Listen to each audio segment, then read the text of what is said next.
Your support enables us to bring you the work of writers like our next guest, Dr. Shanda McManus, who is a primary care doctor in the New York area. And when I first read her submission, Breathing, I was instantly gripped. She writes about her experience in the early days of the pandemic when everything was so confusing, so new, and so very scary. Hi, I'm Dr. Shanda McManus, and I will be reading an excerpt from my piece, Breathing. June 2020. I rushed to take off the paper and plastic of my full PPE. I've been alternating between my parking lot, evaluating patients for COVID, and my in-office exam room where I'm seeing my regular patients. 3 months into this pandemic, and the questions are still coming. Doctor, how long is this going to last? Will we get a vaccine? Do masks even work? I am full of the same questions and fears as my patients, but I try to reassure them with a confidence that I don't really feel, since the guidelines and predictions are changing every day. We all want to breathe again without COVID anxiety. I open the door to my exam room, and I know that I'm running behind schedule, and I see my patient, a middle-aged white woman, in tears.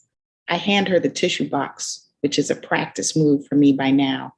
Since the pandemic started, my exam room has become the cry room. Overwhelmed parents, teachers, and nurses weep openly. It seems like everybody is crying or they want to. I just want to apologize and take responsibility for my role in what's happening in our country, she says. These are not COVID tears, I realize. Under my mask, it becomes a little harder to breathe. I'm reminded again that I'm a Black woman in medicine, a space not meant for me. Shadows of racism and prejudice linger along the edges of my clinical practice. Though no one says, "What are you doing here?"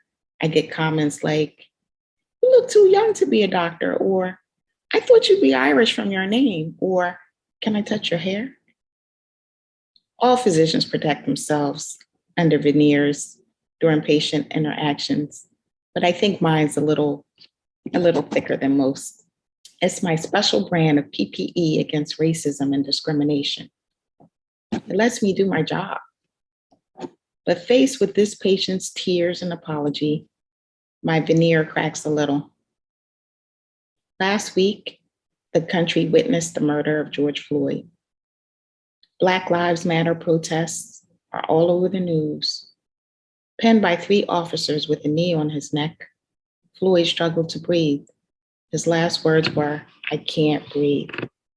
1 month after surviving COVID, Floyd died from lack of oxygen anyway. I'm caught off guard by this patient. I take a look at her red, splotchy face, and I thank her. But I retreat under my veneer. What I want to say is, don't look to me for forgiveness. Do something. Go to a protest, read a book, widen your circle of friends to include Black people. Is it even my place to offer forgiveness? Is she at fault? I steer the visit back to the easy, her blood pressure, and just try to keep breathing.